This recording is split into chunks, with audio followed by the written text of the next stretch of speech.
Family का role जानना चाहूंगा, particularly your father and your siblings and your mother. Yes, मेरे पिताजी एक फार्मर हैं Yes. और वो टैक्सी भी चलाते हैं। especially when girls think of this career, right? What kind of challenges do they face?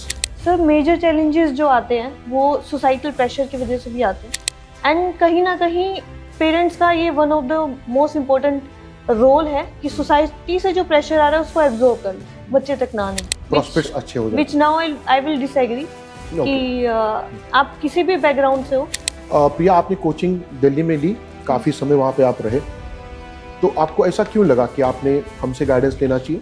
जिनका 2022 कार्तिकेय में वर्मा जी सर उनका सिलेक्शन हो गया था, तो उन्होंने मेरे को यूनिक एकेडमी के बारे में बताया।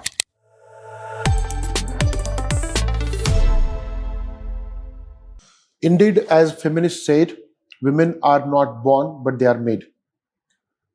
But sometimes there are positive exceptions. Women are made to empower themselves. Women are made to compete with the men. Women are made to stand shoulder to shoulder with the men. A daughter of a farmer from a village from Sonipat district, Haryana, stands here with us today in this podcast with All India rank 219. She has been born and brought up in an environment which can be called as patriarchal. She has her own struggle. Her family stood by her. She was supported by her father in the context in which women were married off early. They were not sent outside the village for the education. And this is one exception that we see. In this podcast, I express a very earnest desire that these exceptions become norm in the future. I am Pankaj Vatte. In this unique podcast, I welcome Priya, who is our story of inspiration today. आपका बहुत बहुत स्वागत। Thank you sir. प्रिया, उसी सवाल से शुरू करते हैं जहां पे मैंने अभी बोला कि ये एक एक्सेप्शन लगता है। एक पेट्रियार्कल सेटअप है जहां पे लड़कियों को प्राथमिकता नहीं दी जाती और उनको एजुकेशन के लिए उतना एनकरेज नहीं किया जाता। आप अपनी स्टोरी बताइए, आपके विलेज से लेकर आपका एजुकेशन बैकग्राउंड, आपकी फैमिली का रोल उसमें, और जहां पे आज आप खड़ी हैं, 219 रैंक है आपका। मैं जानना चाहूंगा कि आपकी स्टोरी क्या है। जी sir. So first of all thank you for welcoming me here and अगर मैं अपनी स्टोरी के बारे में बताऊं तो सर मैं एक सोनीपत डिस्ट्रिक्ट का एक गांव है घरवाल, वहां से मैं बिलोंग करती हूँ। yes. मेरे पिताजी एक फार्मर हैं और वो टैक्सी भी चलाते हैं। तो शुरू से जो मेरी स्कूलिंग हुई है वो एक मेरे गांव के पास में एक स्कूल था, नजदीक वाले गांव में, वहां से मेरी स्कूलिंग हुई है। तो मेरा रूरल बैकग्राउंड है स्कूलिंग का। फिर जब मैं 9th और 10th क्लास में थी तो मेरी एक टीचर थी जो अभी भी मेरे कांटेक्ट में है, स्कूल टीचर जो है मेरी। तो उनसे मेरे को पता चला कि यूपीएससी के बारे में। जी सर। तो सर नेचुरली जो ये थॉट है to become a IAS civil servant, वो मेरे साथ स्टिक करके रह गया। जी सर। फिर मेरे रिलेटिव्स है सर, मामा जी, तो उन्होंने, वो मेरी जो फैमिली है उनमें वो सबसे ज्यादा पढ़े लिखे हैं, तो उन्होंने मेरी काफी हेल्प की कि मैं कैसे 12th के बाद दिल्ली यूनिवर्सिटी में आऊँ। दिल्ली यूनिवर्सिटी में आने के बाद मैंने पॉलिटिकल साइंस ऑनर्स की, बैचलर्स ऑफ आर्ट्स में। सर क्योंकि मेरे को यूपीएससी करनी थी तो 2020 में मेरी ग्रेजुएशन हो गई। उसके बाद से मेरा ये 4th अटेम्प्ट था यूपीएससी में। लास्ट ईयर मैंने इंटरव्यू दिया है और अनफॉर्चुनेटली और फॉर्चुनेटली मैं नहीं फाइनल लिस्ट में मेरा नाम आ पाया।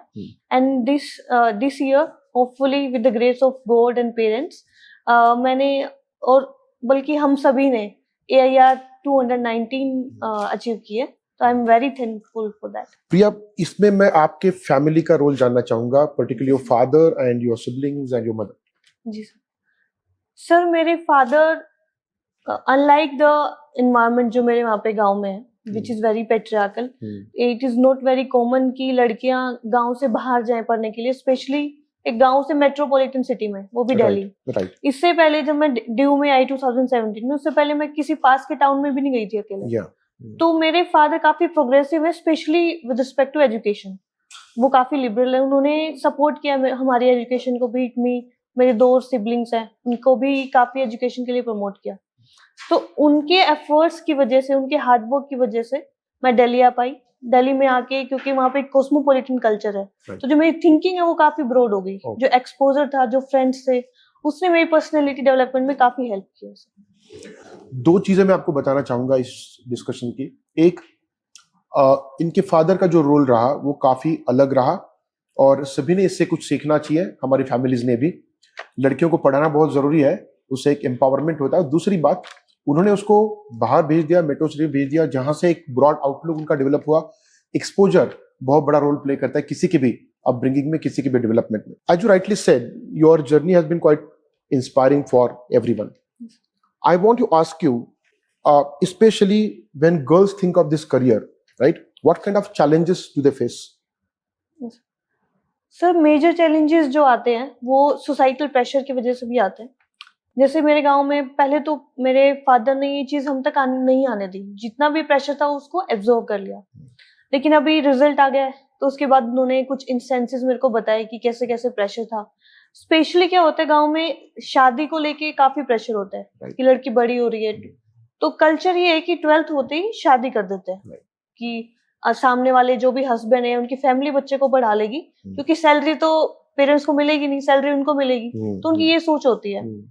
सेकंड थॉट ये होता है कि सर जो भी, ये मैं ये नहीं कहूंगी ये सिर्फ हरियाणा में है बल्कि ऑल ओवर इंडिया, की जो घर की जो इज्जत, जो रिस्पेक्ट होती है वो कहीं ना कहीं उसका बर्डन सिर्फ लड़के के ऊपर थोप देते हैं कि अरे लड़की भाग जाएगी तो फिर तब आप शादी करोगे क्या। तो ये उनके वर्ड्स होते थे। तो इन चीजों को मेरे फादर ने कभी हम तक नहीं आने दिया। जी, उनका एक सिंपल वर्ड होता था, जो रिप्लाई होती थी कि जब तक मेरे बच्चे पढ़ना चाहेंगे वो पढ़ेंगे, मैं उनको पढ़ाऊंगा चाहे वो बुढ़े हो जाए। तो उनका ये बहुत बड़ी बात। जी सर, इवन रिजल्ट जब आने वाला था यूपीएससी वाला, उससे एक दिन पहले भी उनका मेरे पास फोन आया था। तो ही सेड देखो मेहनत की है, रिजल्ट तो अच्छा आना ही है, पर अनफॉर्चुनेटली लक की वजह से या जो भी है, अगर नहीं आता तो तुम्हारे पापा तुम्हारे साथ है, आपको जितना पढ़ना है पढ़ सकते हो। इससे क्या होता है सर, आपका जो प्रेशर होता है बच्चे के ऊपर वो सारा पेरेंट्स ले लेते हैं। एंड कहीं ना कहीं पेरेंट्स का ये one of the most important role है कि सोसाइटी से जो प्रेशर आ रहा है उसको एब्जॉर्ब कर लो, बच्चे तक ना आने दे, वो ट्रांसफर नहीं। जी सर, वो ट्रांसफर नहीं होता है। ये बहुत बड़ा स्टेटमेंट आपने बताया आपके फादर का, वो भी 4th अटेम्प्ट के बाद। जी सर। जनरली हमने जो देखा यहाँ पे कई बार लड़कियों को यूपीएससी करने के लिए प्रमोट किया जाता है, बट 1-2 अटेम्प्ट के बाद वो प्रेशर आने लगता है कि शादी करनी है, समाज क्या बोल रहा है। तो आपके फादर को बहुत बहुत बधाई, और वो एक एग्जाम्पल सेट कर रहे हैं in this environment. Thank you sir. Priya, आप मुझे बताइए कि आपने जो ग्रेजुएशन चूज किया, बैचलर्स इन पॉलिटिकल साइंस, उसके पीछे कोई थॉट था कि यूपीएससी का ऑप्शनल ध्यान में रख करके आपने वो चूज किया? सर मुझे ये लगता है कि जब आप कोई सब्जेक्ट पढ़ने का डिसाइड करते हो तो उसमें एक मेजर रोल होता है आपके टीचर का। अगर टीचर, जैसे स्कूल में मेरी जो टीचर थी, जिनका मैंने बताया, जिन्होंने मेरे को यूपीएससी करने के लिए इंस्पायर किया, तो वो हमें पॉलिटिकल साइंस पढ़ाते थे। तो वो काफी अच्छा पढ़ाती थी हमें, तो वहां से मेरे को उस सब्जेक्ट में इंटरेस्ट डेवलप हो गया। प्लस उस टाइम ये कंसेप्शन था, अगर आप ह्यूमैनिटीज बैकग्राउंड से हो तो यूपीएससी में आपकी हेल्प हो जाती है, प्रॉस्पेक्ट्स अच्छे हो जाते हैं। Which now I will disagree कि आप किसी भी बैकग्राउंड से हो, जैसे साइंस वाले बैकग्राउंड हम देखते हैं कि हर साल इंजीनियर्स जो है उनका ज्यादा होता है, क्योंकि उनका एक एप्टीट्यूड डेवलप हो जाता है कि एनालिटिकल माइंडसेट डेवलप हो जाता है कि कैसे पढ़ना चाहिए। I would say every subject has equal chances. Okay. आपने बीए ऑनर्स किया पॉलिटिकल साइंस में, आपने मास्टर्स किया जब आप प्रिपरेशन कर रहे थे, आपका फेलोशिप भी है पॉलिटिकल साइंस में यूजीसी नेट के थ्रू। Yes sir. ये सब करने के बावजूद आपको ऐसा क्यों लगा कि आपने पॉलिटिकल साइंस में कोचिंग लेना चाहिए या फिर उसकी अलग तैयारी करनी चाहिए यूपीएससी के पॉइंट ऑफ व्यू से? सर एक तो ये क्योंकि मैंने वैसे तो एज वी सेड अर्लियर कि BA honours in political science है सर, क्योंकि मैं दिल्ली में न्यू थी, मेरी इंग्लिश इतनी अच्छी नहीं थी, जो मैंने कॉलेज के टाइम पढ़ा तो वो चीजें इतनी शायद ग्रास्प नहीं हो पाई। और कॉलेज में क्या होता है कि आप इतना ज्यादा सीरियस नहीं होते हो, इवन अगर हम पढ़ भी रहे हैं तो इतनी अंडरस्टैंडिंग डेवलप नहीं होती है उस चीज को लेके। तो मेरे को लगा कि हमें मेरे को एक अच्छी अंडरस्टैंडिंग की जरूरत है, तो मैं एक फोकस्ड जो यूपीएससी का सिलेबस है उससे रिलेटेड मैं एक कोचिंग मैंने डिसाइड की, क्योंकि कहीं ना कहीं आपको मास्टर्स लेवल तक की नॉलेज चाहिए ऑप्शनल के लिए। तो मैंने डिसाइड किया कि मेरे को कोचिंग लेनी चाहिए, और मैंने कॉलेज के जो लास्ट ईयर था, जब खत्म होने वाला था लास्ट सेमेस्टर, तब मैंने कोचिंग स्टार्ट की थी। प्रिया, आपने कोचिंग दिल्ली में ली, काफी समय वहां पे आप रहे, तो आपको ऐसा क्यों लगा कि आपने हमसे गाइडेंस लेना चाहिए? सर मेरा PSIR में एक बेस तो तैयार हो गया था, क्योंकि मैंने कॉलेज के लास्ट ईयर में कोचिंग ली थी और मैंने लास्ट ईयर भी 2023 में मेंस दिया है PSIR से। लेकिन मेरे को लगा कि जो मैं पढ़ रही हूँ वो सभी पढ़ रहे हैं, क्योंकि सबने दिल्ली में रह के एक पर्टिकुलर इंस्टीट्यूट से ही या किसी एक जगह से ही कोचिंग ली है, सब सेम आंसर्स लिखते हैं। तो आई वांटेड समथिंग डिफरेंट, कि मेरे को कहीं बेटर अंडरस्टैंडिंग मिल जाए, वैल्यू एडिशन मिल जाए। तो मेरे एक मेंटोर है कार्तिकेय सर, जिनका 2022 कार्तिकेय में वर्मा जी सर उनका सिलेक्शन हो गया था। तो उन्होंने मेरे को यूनिक एकेडमी के बारे में बताया कि यहाँ पे जो टेस्ट सीरीज है, वैल्यू एडिशन है, काफी सिंप्लीफाइड मैनर में और इंटरलिंकिंग करके चीजें बता रखी है। एंड जैसे आपसे भी मेरी बात हुई, तो आपने जो वॉल्यूम्स है पॉलिटिकल जो हमारा सिलेबस है उससे रिलेटेड, जो 3 वॉल्यूम्स है सिलेबस की, वो मैंने पढ़ी, वो किताबें मैंने पढ़ी जिसमें PYQs वगैरह हैं। आप इसका जिक्र कर रहे हैं? जी सर, वॉल्यूम 1, 2 एंड 3। यस हाँ जी सर। तो उसमें PYQs थे सर, काफी क्रिस्प कंटेंट है और इंटरलिंकिंग है उसमें।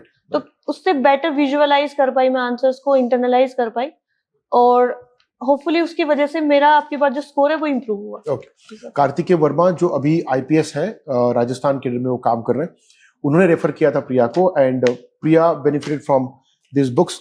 Our endeavour from in publishing this books was to bring latest content from research in political science in a simplified manner which students can internalize in a better manner, right? प्रिया से मैं ये भी सवाल पूछना चाहूंगा ताकि हम भी आपसे जाने कि आप जब PSIR कोचिंग के बारे में सोचते हो तो आप उस कोचिंग क्लास में एक्सपेक्टेशन क्या रखते हो? सर जैसे कि जो PSIR ऑप्शनल है, कोई भी ऑप्शनल है, हमें सबसे पहले जो नीड है किसी भी ऑप्शन रिलेटेड, वो है क्लैरिटी। हमें चीजों को सिर्फ ऐसे क्रैम नहीं करना है कि सपोज सोक्रेटिस एक फिलोसोफर, उन्होंने ये कहा है तो हमने क्रैम कर लिया।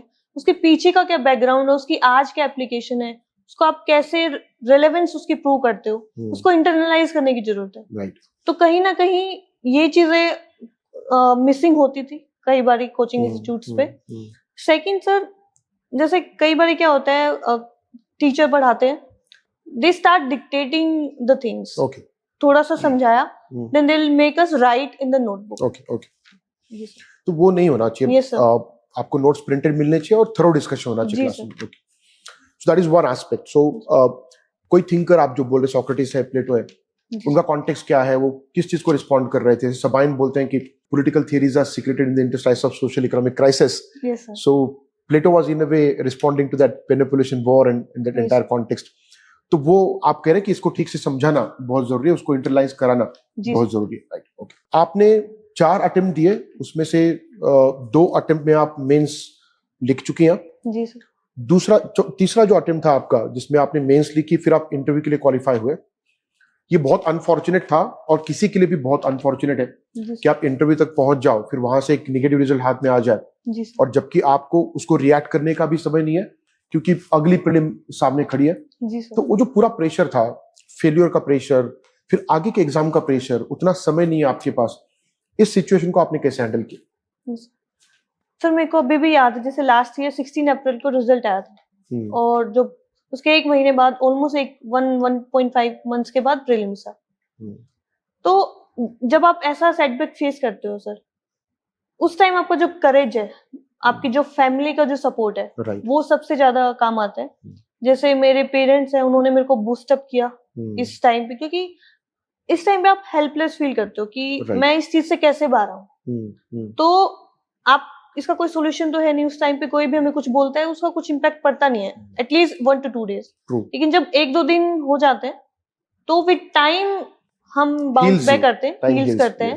और जैसे मेरे पेरेंट्स हैं, फिर मामा मामी जी हैं, तो मेरे को काउंसलिंग करते थे, समझाते थे चीजें। तो उससे मेरे को काफी हेल्प मिली इस चीज को से निकलने के लिए। प्रिया बार बार फैमिली का जिक्र कर रही है, वो बड़ा इंपॉर्टेंट रोल किरदार निभाते हैं, ऐसा ये बहुत प्रतीत हो रहा है। जी सर। और ये जो आप अभी कह रहे थे कि इंटरव्यू के बाद जो एक फेल्योर आता है वो काफी बड़ा है, उसको फिर हैंडल करना, उसके बाद प्रीलिम का एग्जामिनेशन के बारे में सोचना, तो वहां पे family plays a crucial role.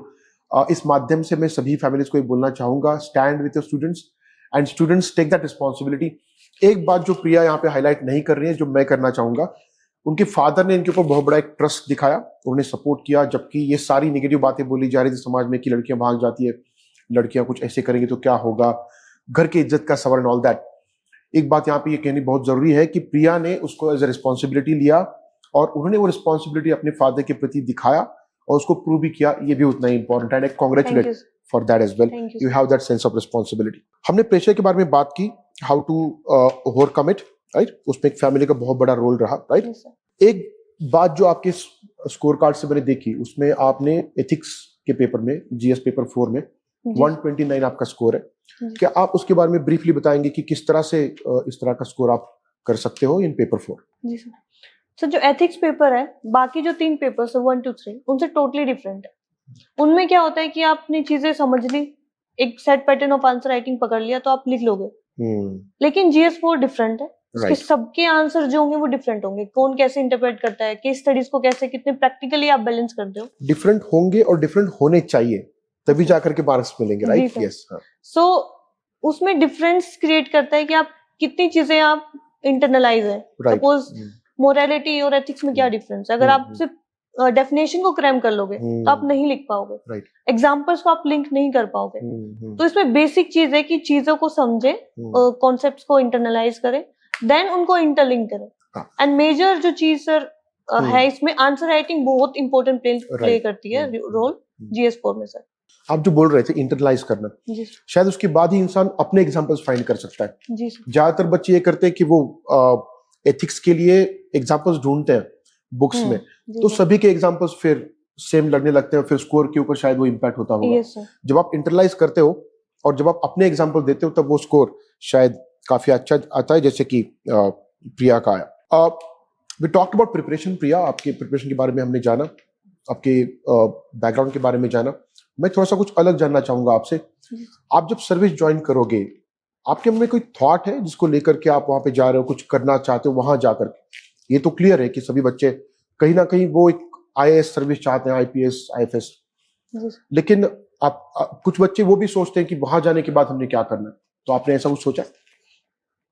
Sir वैसे तो जो बेसिक थॉट है मेरे अंदर वो है कि मेरे को कोई भी रोल मिलेगा किसी भी टाइम पे, through out the next 25 to 30 years, मैं चाहूंगी कि मैं उसको बेस्ट तरीके से, अपना जितना भी बेस्ट पॉसिबल है उसको डिलीवर करूं। तो सर अगर मेरे को, क्योंकि मेरा बीइंग इंस्पायर्ड फ्रॉम और इम्पैक्टेड फ्रॉम माय बैकग्राउंड, तो कुछ स्पेसिफिक चीजें हैं जिन पे मैं फोकस करना चाहूंगी। जैसे parenting, I would like to focus upon parenting with the combination of primary education. That's right. जो बच्चे का जो सोशलाइजेशन है वो बहुत इंपॉर्टेंट हो जाता है।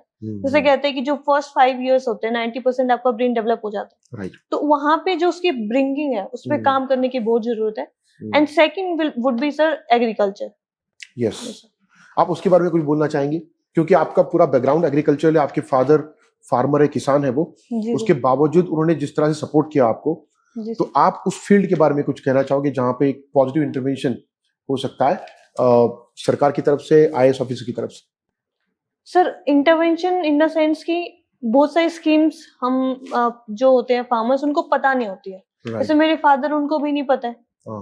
दो Haryana is one of the developed state, still वहां पे जो अवेयरनेस है कि इतनी सारी स्कीम्स लॉन्च हो गई है, ये एफर्ट्स हैं, क्या बेटर क्रॉप्स उगाई जा सकती है, क्योंकि अभी मोनोक्रॉपिंग सिस्टम है, आइदर इट्स व्हीट और राइस ओनली। बाकी चीजों के बारे में नॉलेज नहीं है कि कैसे लोन्स लेने हैं या टेक्नोलॉजी का यूज करना है। सो मैं चाहूंगी कि अगर कोई नई स्कीम लॉन्च होगी तो कैसे ग्राउंड लेवल तक उसको पेनिट्रेट करना है, that should be focus upon. Okay Priya, मैं आपसे ये भी जानना चाहूंगा कि आप कौन सा मैसेज देना चाहेंगी पर्टिकुलरली टू गर्ल्स, बिकॉज आपका जो अपब्रिंगिंग है, जहां से आप आई हैं, आपने जो कहा कि जिस तरह का एनवायरनमेंट है, बच्चों को शिक्षा नहीं दी जाती, उनको बाहर नहीं भेजा जाता, तो आप क्या मैसेज देना चाहेंगी उन बच्चों को, उनके पेरेंट्स को और एस्पायरेंट्स इन जनरल?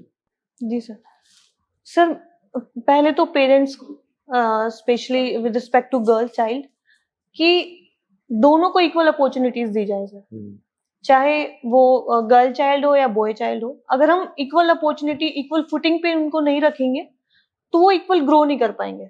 आजकल इंडिपेंडेंट होना बच्चे का वो बहुत जरूरी है। तो पेरेंट्स को ट्रस्ट दिखाना पड़ेगा अपने बच्चों पे, एंड सिमिलरली मैं इस पे बहुत एम्फेसाइज करना चाहूंगी कि जो ट्रस्ट है वो टू वे प्रोसेस होती है। अगर पेरेंट्स आप पे ट्रस्ट दिखा रहे हैं तो बच्चे को भी नहीं तोड़ना चाहिए वो ट्रस्ट। एक सेंस ऑफ रिस्पॉन्सिबिलिटी होती है जो आपको निभाना पड़ेगा, और रिस्पॉन्सिबिलिटी की वजह से आप डिसिप्लिन रह पाओगे अपनी प्रिपरेशन में। तो आप उसका मैं चाहूंगी कि सब लोग उसका ध्यान रखें। इन जनरल एस्पायरेंट्स के लिए कोई मैसेज आपकी तरफ से? जी सर, इस जर्नी में 4 to 5 years मैंने स्पेंड किए हैं, तो कुछ वैल्यूज हैं जो आपकी इस जर्नी के थ्रू आउट आपको हेल्प करेंगी। जैसे वैल्यू ऑफ ग्रेटिट्यूड। हम क्या not just me but everybody, हम क्या क्रिप करते रहते हैं कि ये नहीं हुआ, हमारे पास ये नहीं है, लेकिन हम इस पे फोकस नहीं करते कि हमारे पास क्या है। एटलीस्ट हमें जो हमारे जो ड्रीम्स है उनको फुलफिल करने की, चेस करने की अपॉर्चुनिटी तो मिल रही है। बहुत लोगों को तो वो अपॉर्चुनिटीज भी नहीं होती है, तो हमें ग्रेटफुल होना चाहिए।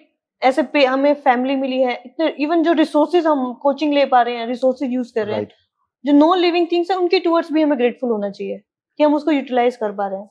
तो ग्रेटिट्यूड रखिए, थोड़ा पेशेंस रखिए। पेशेंस नहीं है तो आप 4 to 5 years सर्वाइव नहीं कर पाओगे।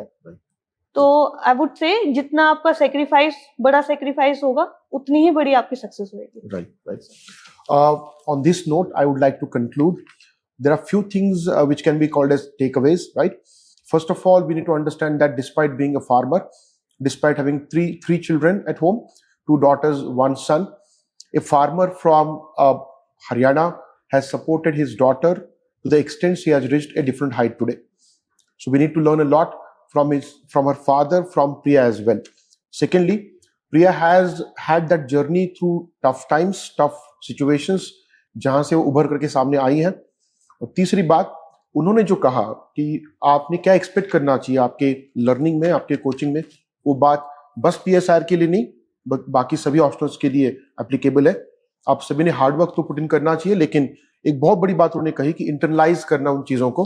एथिक्स के पेपर के बारे में उन्होंने जो कहा, जहां पे इंटरनलाइज करके उसको अपनी भाषा में रखना, अपने एग्जाम्पल्स देना, उससे वो स्कोर बढ़ता है, ये भी हमने आज सीखना चाहिए। मैं आपको बता दूं कि ये पॉडकास्ट का सीरीज है, ये दूसरा पॉडकास्ट था हमारा। पहला अदिबा आनम के साथ जो हुआ था, जवाद काजी सर ने जो लिया था। ये सीरीज हम जारी रखेंगे and we would learn more from all this podcast. Thank you so much Priya for joining us. Thank you sir. आप हॉबीज की बात कर रहे थे हम। आपकी हॉबी क्या है एग्जैक्टली? सर, एक जो मेरी हॉबी है मेजर, इट्स बाइक राइडिंग। तो इसमें भी इंटरेस्टिंग स्टोरी है सर, बाइक राइडिंग में भी। तो आपको अलाउ किया गया था वहाँ पे हरियाणा में? आप जो बोल रहे थे जी सर, वहाँ पे भी फादर का रोल है।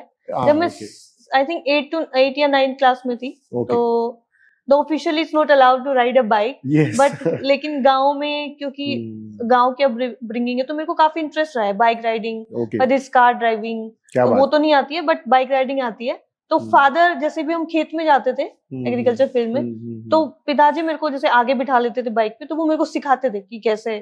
तो धीरे धीरे मैंने प्रैक्टिस की and now I can ride a bike. That's very interesting kind of thing. So you have developed hobby in that now? Yes. Okay.